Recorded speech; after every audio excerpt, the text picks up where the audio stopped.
are in the chapter on judiciary, and in this particular video I would like to talk about the Supreme Court and the various provisions in the constitution related to the Supreme Court, which is very important. Some of them are basic facts, but we should have an understanding of it.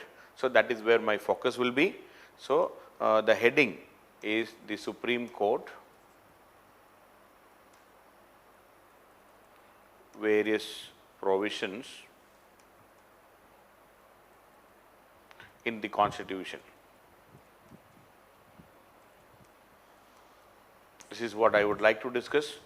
So in fact, according to Article 124 of the Indian Constitution, Article 124, it says the establishment and the constitution of the Supreme Court. It says there shall be a Supreme Court of India consisting of the Chief Justice of India, and until the Parliament by law prescribe a larger number, not more than 7 judges. Okay. So there shall be a Chief Justice of India, and until the Parliament prescribes, not more than 7 other judges plus 7 judges. So, but subsequently we have added more judges. Now 30 other judges, okay, Chief Justice plus 30 other judges. So this 30 was added in 2008. It was the Number of Judges Amendment Act 2008. Number of Judges Amendment Act, Number of Judges Amendment Act 2008. In the Number of Judges Amendment Act 2008, we have made the maximum number to 31 now. So Chief Justice of India, it says there shall be a Supreme Court consisting of a Chief Justice of India, and until the Parliament by law prescribes a larger number, at that time not more than 7 judges, now it is 30 other judges. So we have 30 more judges are there, so total become 31. Now qualification, now the constitution talks about what is the qualification to be a Supreme Court judge. Qualification. It says a person shall not be qualified for the appointment of a judge until and unless he is a citizen of India. So first qualification required is a citizen of India. So only citizens of India can think of becoming the judge of a Supreme Court. And then a citizen of India, and now what all are the conditions? And has been at least 5 years a judge in a high court, at least 5 years as a judge in a high court, or adding up, I mean in 2-3 high courts, more than 1 high court, added up at least 5 years a person who was a judge of a high court, or added up in 1 or more such courts in succession. Or now that is where the very important thing will come. So now first is you have to be a citizen of India, then we are saying and at least 5 years as a judge in a high court or many other high courts in succession, or has been for at least 10 years an advocate, at least 10 years an advocate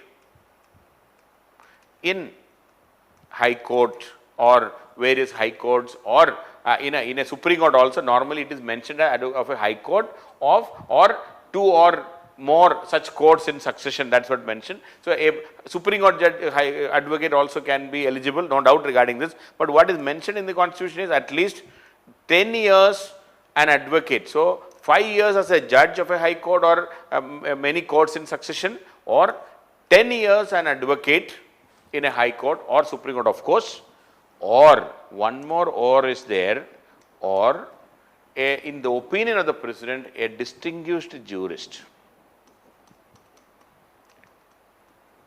A distinguished jurist. So this facility, this is at least even a distinguished jurist can become the judge of a Supreme Court is there in our constitution, but to become a high court, this jurist word is not there. Okay, when we come to the high court, the qualification, we will see that. So please remember this. Then who is a jurist?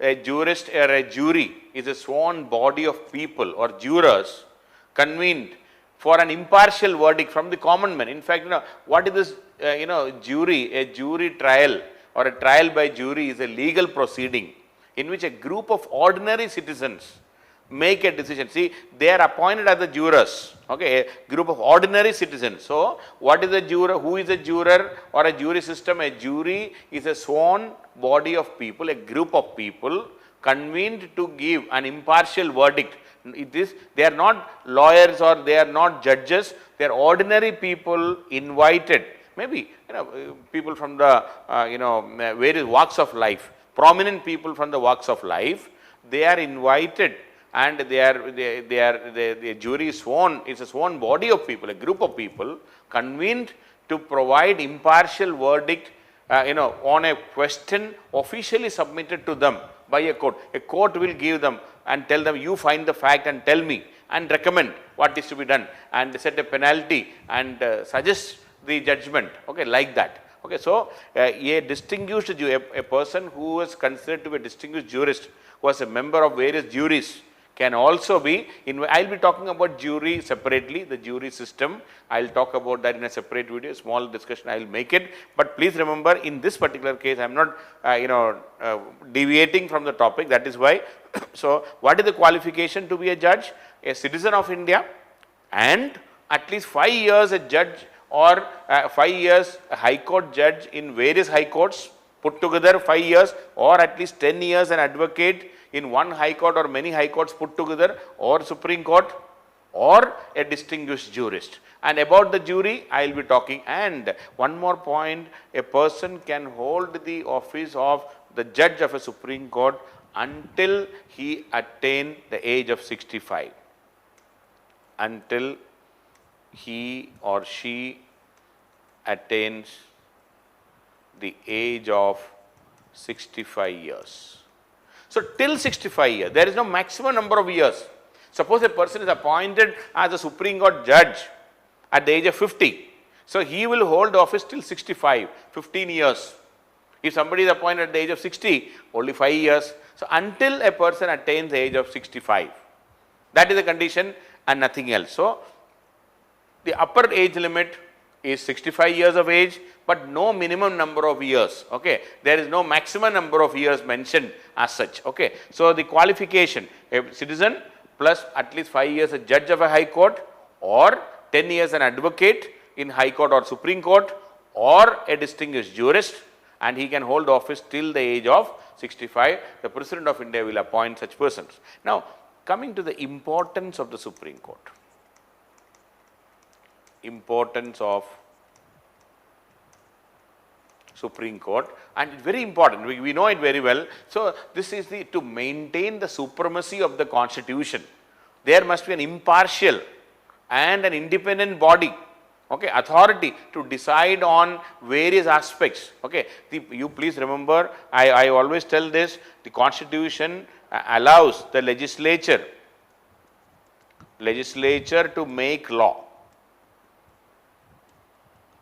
the executive to execute it, the Prime Minister or the ministers and the permanent civil servants, our IAS, IPS, all of them, they have to execute the law. Executive to execute the law.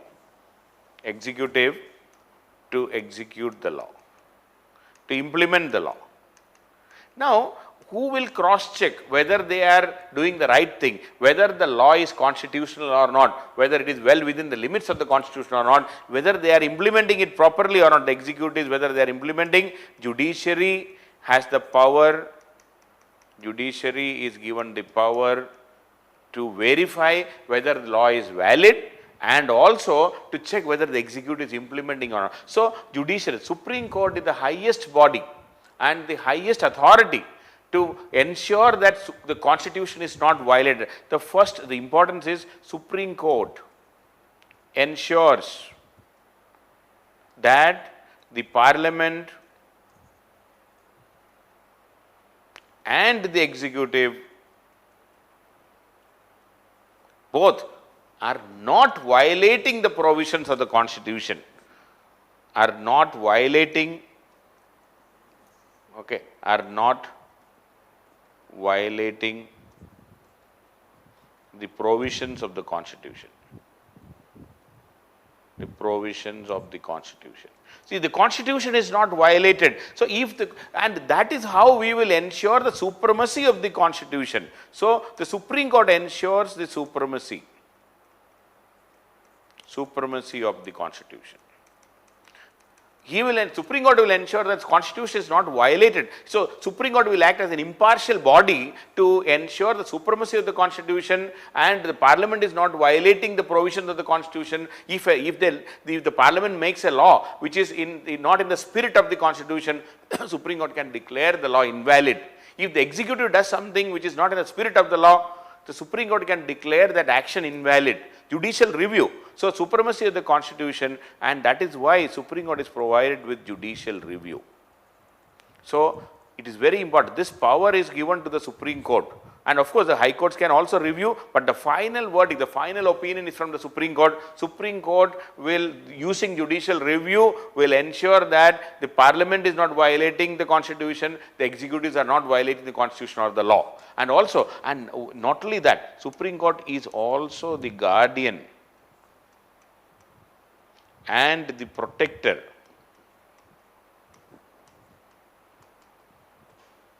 of fundamental rights.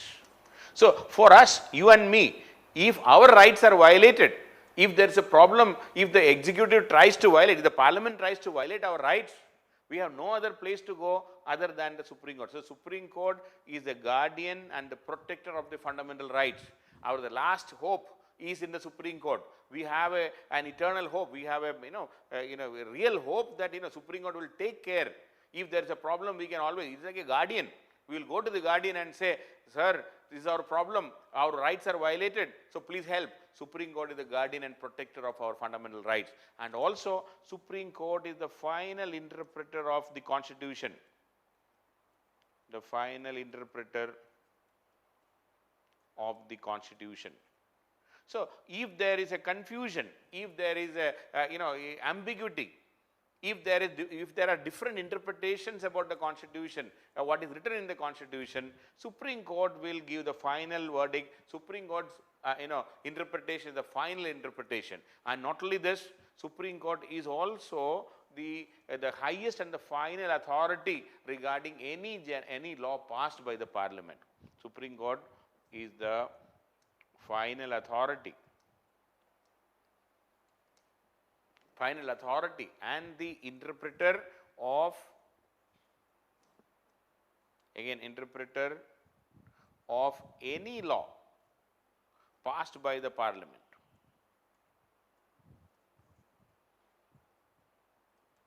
Any law passed by the Parliament. So, it not only interprets the Constitution, it will also interpret and declare any law valid or invalid using their judicial review. They are the final interpreter of any law passed by the Parliament. And Supreme Court is also the final arbitrator, the final adjudicator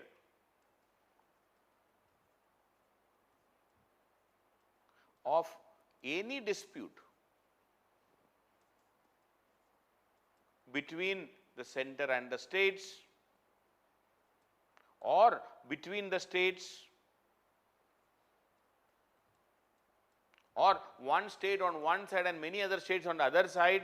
The final adjudicator, if there is a dispute between the center and the states, or between two states, or between one state on one side or a couple of states on one side and another couple of states on the other side, in all these, Supreme Court is the final adjudicator and the final arbitrator. Supreme Court is an impartial observer who will stand in between these disputes. And not only that, Supreme Court is also the final it has the highest court of appeal. Supreme Court is the highest court of appeal. Highest court of appeal. Supreme Court is the highest court of appeal in all civil and the criminal matters. Ultimately, we have no other place to go. final appeal of all cases in the country will ultimately come to the Supreme Court. So Supreme Court, so that is why Supreme Court is very, very significant. So I said many points, Supreme Court is the importance of the Supreme Court when you talk about. First point is where the legislature will make law, parliament, the executive will execute it. But ultimately, the first point is judiciary, Supreme Court ensures that the parliament and the executives are not violating the provisions of the constitution. It will ensure the supremacy of the constitution. The Supreme Court will ensure the supremacy of the constitution, of course, using their judicial review. Then, number 2 point is Supreme Court is the final interpreter of the constitution. Number 3, the final authority and the final interpreter of any new law passed by the parliament, whether it is valid or invalid, Supreme Court will decide. Any dispute between the center and the states or between the states, Supreme Court will interpret. And highest court of appeal, of course, and the guarantor, I just forgot in between, the Supreme Court is the guarantor and guarantor of the fundamental rights. See, you and me, the common men, there is no choice. And if there is if the state, the executive violates, if the parliament violates our rights, we have one last resort, that is the Supreme Court. And that is why Supreme Court is very, very important. That is why Supreme Court's importance is there. So if there is a question within this also, there can be a separate question, what are the importance of the Supreme Court? 6 points you have to mention. I said it will ensure the supremacy of the constitution. Number 2, you can say the guarantor of the fundamental rights and the protector of the fundamental rights, final interpreter of the constitution, final interpreter of any law passed by the parliament, final adjudicator, any dispute between center and the state, Supreme Court is there, and finally the highest court of appeal. Okay, these are some of the points which make Supreme Court is very, very important for our day-to-day life and the functioning of our democracy. Okay, now coming to safeguards of impartiality within for the judges. Safeguards of impartiality for the judges. Now, how will you ensure that the judges will continue? How will you ensure that the judges will continue impartially, or how will they work impartially? That is the meaning of safeguards for impartiality. There are various provisions in the constitution to ensure that judges can act impartially and they do not worry about anything. First of all, the judges of the Supreme Court, first of all, just one second, the judges of the Supreme Court, one second. The safeguards of impartiality is the topic. One second. Let me write again, safeguards of impartiality.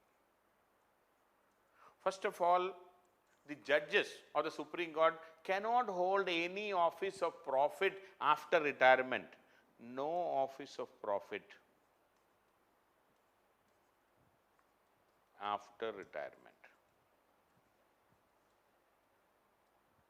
So the judges cannot hold. That means the executive cannot appoint them under the state anymore for any, to get, see, basically the idea of office of profit under the state means they cannot be appointed by the executive as any post. But please understand, they can have their own private income. See, suppose they have some property. Imagine a judge has a house, an additional house. He has rented it for somebody, to somebody. He may get some income. We are not talking about there is no office of profit. We are only saying state cannot. India, the executive cannot appoint him for anything. But the president, the retired judges can participate in politics. They can enter into politics. See, the former Chief Justice, he became a Rajya Sabha MP, a nominated MP.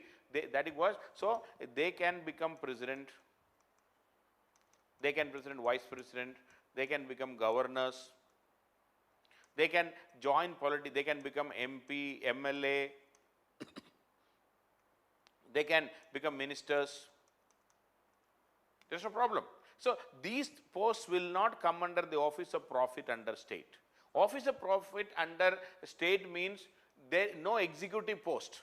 No post given by or other, like when they cannot be appointed as something else.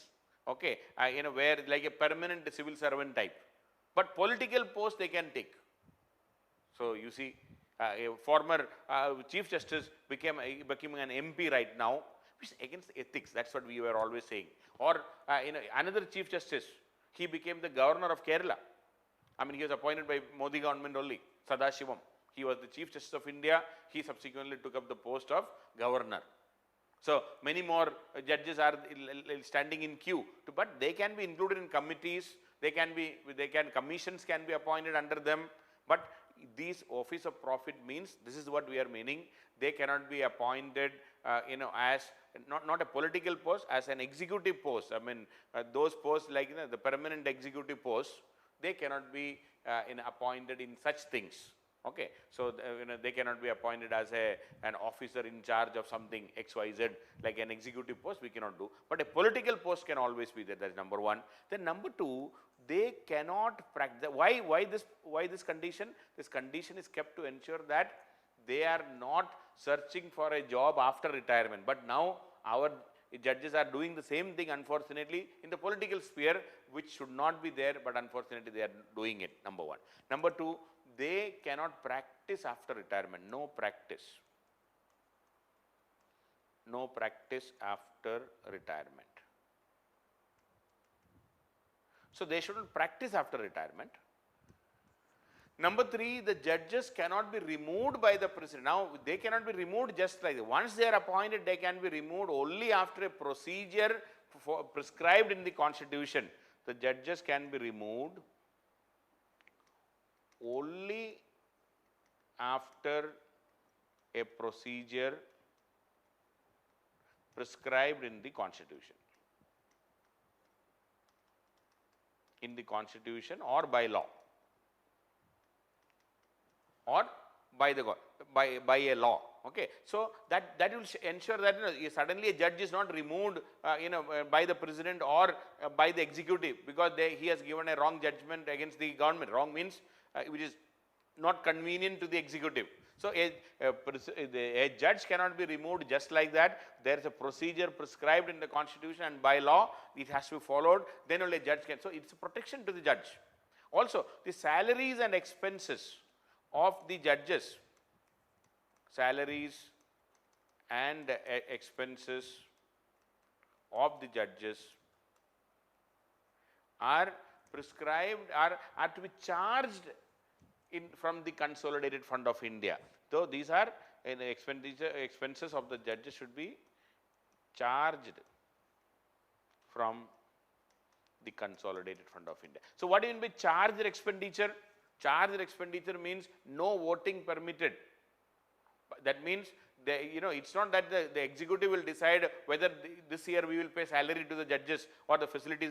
So these are ensured. Even the executive, the parliament cannot change. They can be charged and in fact their salaries and allowances cannot be reduced or cannot be altered to their disadvantage. One more point, it is charged. So MPs cannot reduce or they cannot even vote their the salaries and allowances of the judges cannot be, they can be at the maximum discussed, it cannot be voted. That means it is mandatory for the parliament to approve the expenditure of the judges. And one more point, their salaries and allowances cannot be altered to their disadvantage. Cannot be altered to their disadvantage. Advantage, it can be. Disadvantage. So please remember this, because I am not saying it cannot be altered. Yes, it can be altered, but to their advantage, not to their disadvantage. So salaries and allowances cannot be altered to their disadvantage. So these are all provision. See, again I am saying, let me just repeat that. See what no office of profit after retirement means, they cannot be appointed as an executive, but they can hold political posts.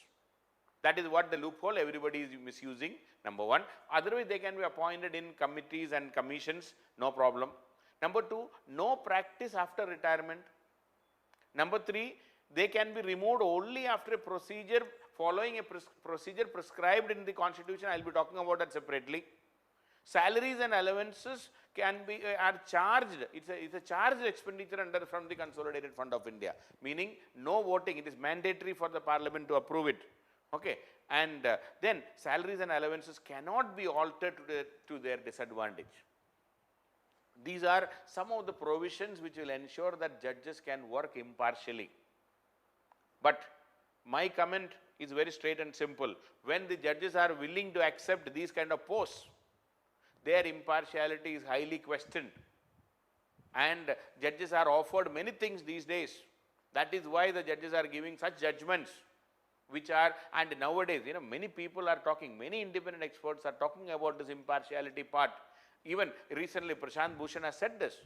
Many a time it seems that judges are here to approve the policy of the government right now. The last couple of years, the biggest criticism about the judges is they are just approving the policy of the government. They are not looking at the policies critically. They are taking a different stand altogether. Why? Because there are allegations of many pressures on the judges, and the judges are succumbing to the pressure. Even our former Chief Justice, there is a sexual scandal against him, and many are saying that it was planted, and our Chief Justice came under pressure, and suddenly his mood and the way he behaved completely changed after that. He suddenly became so silent after that sex scandal against him, and it was a tragedy. So many allegations are there going on. So the impartiality is big question mark today, and impartiality towards they should have been an impartial judge against the policies and programs of the government also. But that is not happening, unfortunately. This is allegation right now, which is very, very sad, and we are all concerned. This should not be. The judges should be able to stand up to the pressure from any quarter, and these question marks are coming. Then judges are accepting these political posts, which is again a matter of concern for all of us. So that is the situation right now, and these are the provisions for the safeguards of impartiality. Coming to some of the constitutional provisions regarding the Supreme Court and the safeguards and other things. First of all, please remember Article 125 deals with the salaries and other privileges. Okay. So the salaries are to be paid, it has to be determined by Parliament by law. First of all, Parliament will have to determine by law, and also it is clearly mentioned that the privileges and allowances and the rights in respect to the judges and all should be determined by the Parliament, and it cannot be altered to his disadvantage. I already mentioned about that as a as a part of the provisions for impartiality. So it cannot be altered to the disadvantage. It's already mentioned. Okay. So please see, I have already mentioned that salaries and allowances cannot be altered to their disadvantage. That is clearly mentioned in Article 125. Similarly, Article 126, this deals with the appointment of acting Chief Justice of India. So it is about the acting Chief Justice. Very clearly mentioned that if the Chief Justice is not there, whenever the Chief Justice of India the office is vacant, and or the Chief Justice is absent due to one or other reason, absence or otherwise. So in such a scenario, it is clearly mentioned that if Chief Justice is unable to perform his duties in his office, the duties shall be performed by such one other judge who the President may appoint as the acting Chief Justice. So Article 126 very clearly mentioned that an acting Chief Justice will be there, and this acting Chief Justice should be appointed by the President of India. Okay. So when the Chief Justice is absent or he is unable to perform his duties, so President of India will appoint an acting Chief Justice from within the judges. Normally the senior most will be the acting Chief Justice, no doubt regarding this. Then Article 127, it deals appointment of ad hoc judges. So in Supreme Court there is a concept of ad hoc judges, meaning when there is a lack of quorum, if there is required number of judges are not there, if there is lack of quorum, or if there is not enough number of judges and then then the judges of the High Court who are eligible to be a Supreme Court judge will be requested in writing to the attendance of such judges to the Supreme Court. So, ad hoc judges can be appointed, again it can be done by the President of India, and it will be done when there is lack of quorum. Article 127 talks about ad hoc judges. So, those High Court judges who are eligible to be a Supreme Court judge will be invited to sit, and of course, the President of India only can do this. So, it will be done so that they can become the ad hoc judges in the Supreme. So, they are not officially appointed as the judges of the Supreme Court, but those who are eligible from the High Court, they can be called and try to and ask them to become the ad hoc judges. Similarly, then there is the Article 128, it talks about the service of a retired judge can be used. Okay. So, a retired Supreme Court judge can be invited to do. So, anything in a request, any person who held an office of a judge of the Supreme Court can be invited, okay, can be invited to sit and act as a judge of the Supreme Court for the time being, if there is an if there is a requirement, or rather if there are too many cases for clearing the pending cases, if required, retired judges can be invited and they can be asked to sit and act as a judge of the Supreme Court. So, this is about the services which can be taken. Attendance of retired judges of the Supreme Court. Attendance of retired judges. So, retired judges can be asked to come back. They will be given all the facilities then as a judge, no doubt as a Supreme Court judge, that facility will be given because they are giving the service. And Article 129 very important says, it says the Supreme Court to be a court of record. Article 129, Supreme Court to be a court of record. So, and there can be, and the Supreme Court has the power to punish for the contempt of the court. And also, so Article 29 says Supreme Court to be a court of record, and Supreme Court has the power to punish for contempt of court. Power to punish for any action for contempt of court. So, I have already in another video I talked about that. So, but contempt of court, we know there can be criminal contempt of court where scandalizing the court, or a civil contempt of court, both differences I will talk separately. But court of record, what is a court of record? Is a court whose acts and proceedings are enrolled for perpetual memory and testimony. So, what is court of record? A court of record, Article 129, a court of record is a court whose acts and proceedings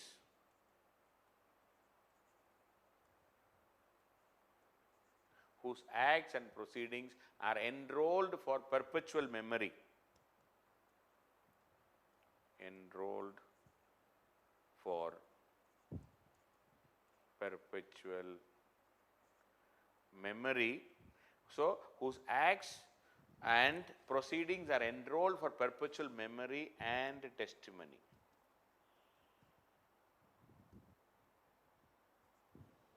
Are enrolled for perpetual memory and testimony. So, these records are used with high authority, and their truth cannot be questioned.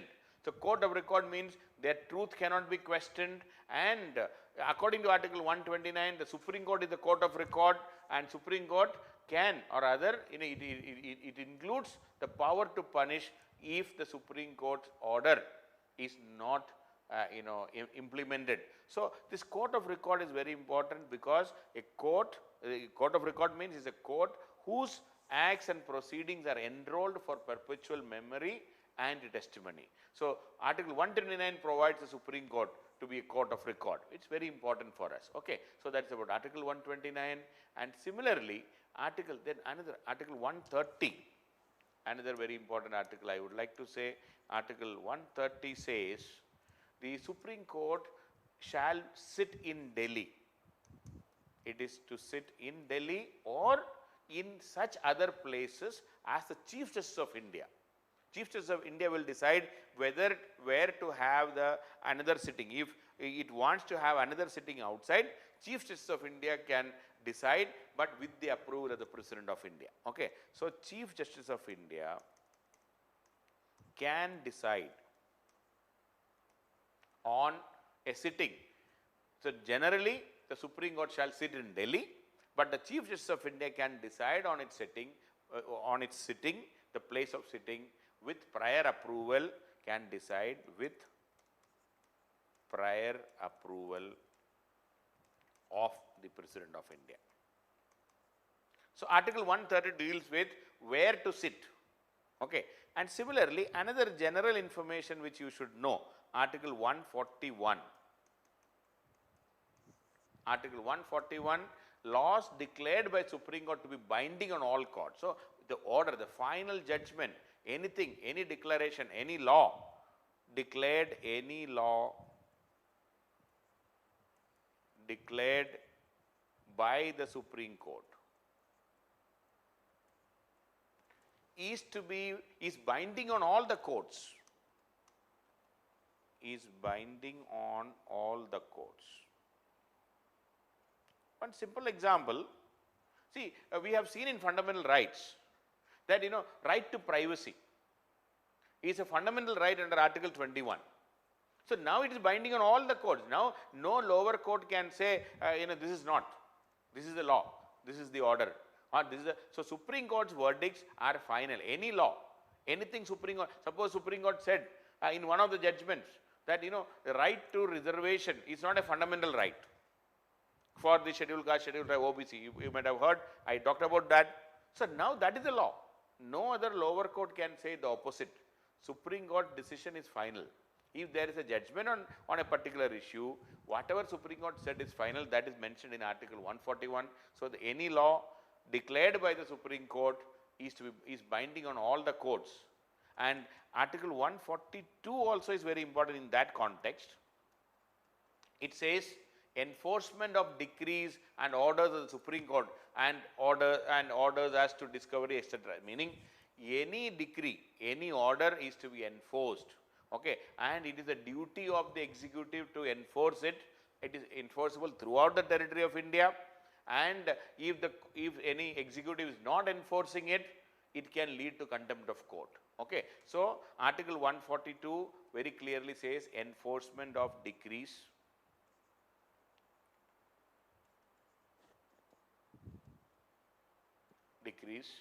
and orders of the Supreme Court and orders.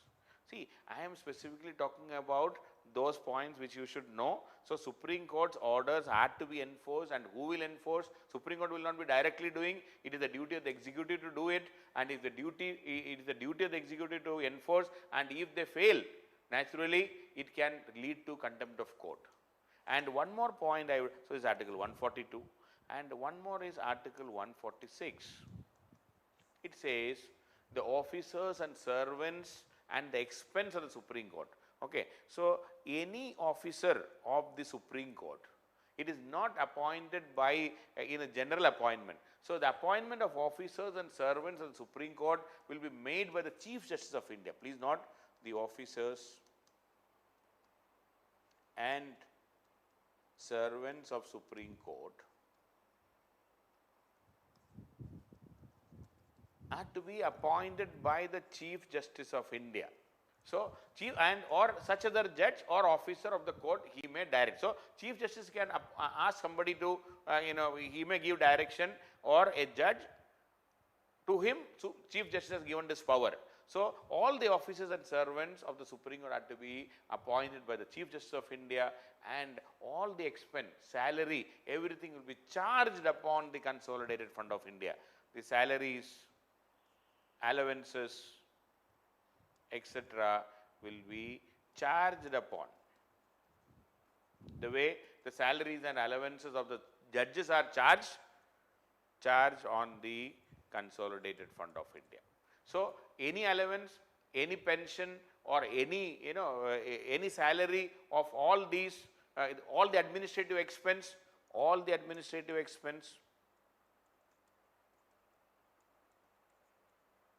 so these have to be charged upon the consolidated fund of India. So these are some of the general provisions, because other articles are also there, but I would like to talk about all these articles. I clubbed all these articles, say right from 125. Okay. So 125 deals with the salaries and allowances of the judges. It is to be determined by the parliament and it cannot be altered to the disadvantage of the judges. Then article 126 talked about appointment of acting chief justice. When chief justice is not functional or he vacated the office or died, there shall be President of India will appoint an acting chief justice. Then appoint ad hoc judges. Those judges who are eligible to be a Supreme Court judge can be appointed in Supreme Court from the high courts when there is no quorum. If there is lack of quorum, if there is not enough judges, then ad hoc judges can be appointed. Then also 128 retired judges can be called for service if there is a need for clearing the pending cases. 129 article says that Supreme Court to a court of record, and the court can punish also for the contempt of the court. That is one. So a court of record means whose acts and proceedings are enrolled for perpetual memory and testimony. That is article 129, court of record. Then 130, the seat. Where is it very clearly says the seat of the Supreme Court is Delhi, and the Chief Justice can decide on sitting in some other place, but with prior permission or approval of the President of India. 141, laws declared by Supreme Court is binding on all the courts. Whatever the interpretation given by the Supreme Court, that is final. Lower courts cannot change it. 142, any decree, any order of the Supreme Court is to be enforced, and it is the duty of the executive to enforce, and if they are not enforcing, contempt of court proceedings can start. And finally, 140, expense officers, servants on the expense of the Supreme Court, all administrative expense or all the officers are appointed by the Chief Justice of India, and all the administrative expense, their salary, pension, everything will be charged upon the consolidated fund of India. So these are some of the general provisions about the Supreme Court of India. Especially for preliminary point of view, these are important. Otherwise, the qualification to become a judge, then impartial, the provisions for impartiality, the importance of Supreme Court, all are separate questions. Please don't forget. Now, what is court of record? There can be another question. So, and what is contempt of court? We have seen in another video. So, please don't forget about this.